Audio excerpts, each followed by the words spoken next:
में पानी लाना से। बाबा मोहन दास के दर पे मने जरूरी जाना से।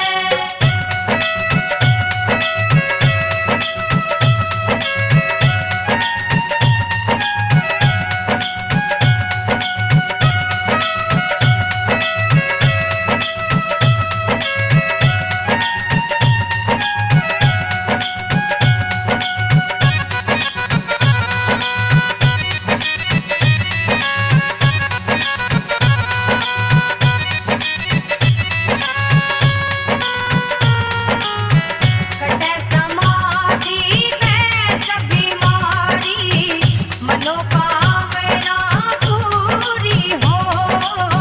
सुन ले शानी खेता के माँ पानी बड़ा जरूरी हो। वक्त लिकड़ जा काम बिगड़ जा, वक्त लिकड़ जा काम बिगड़ जा, क्यों कर रीडिंग ताना से। बाबा मोहन दास के दर पे मने जरूरी जाना से।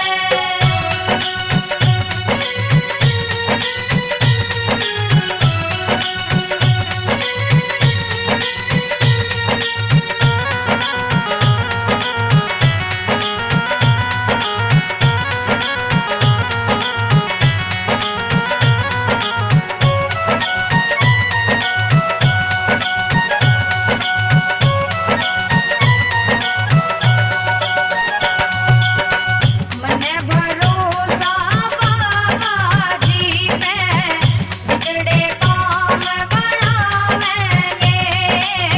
फसल सूख जा दाने झड़ जा, फिर प्यारी पछतावेंगे। टोटे में कोई काम ना आवे, टोटे में कोई काम ना आवे, जग को हंसी उड़ाना से। बाबा मोहन दास के दर पे मने जरूरी जाना से।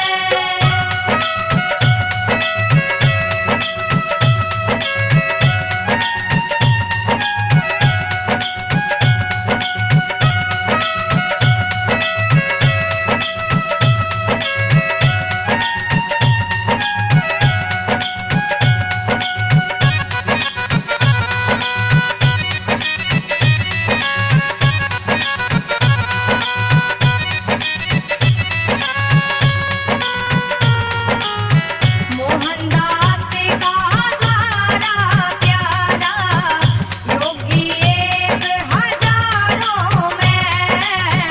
मूर्ख नर न के समझावे, चातर समझे इशारों में।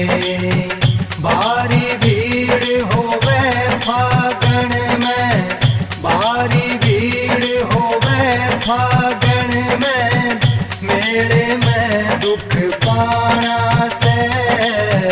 बाबा मोहन दास के दर पे मने जरूरी जाना से।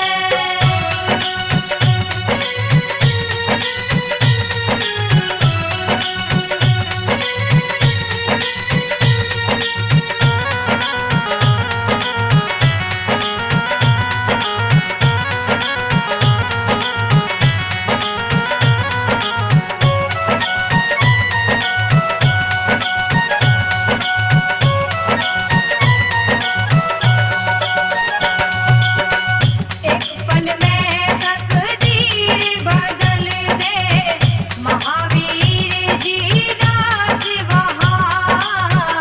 मैं भी तेरे साथ चलूंगा, कर मन में विश्वास वहाँ। कृष्ण सिंह का जिला भिवानी, कृष्ण सिंह का जिला भिवानी, कवितवर हरियाणा से। बाबा मोहन दास के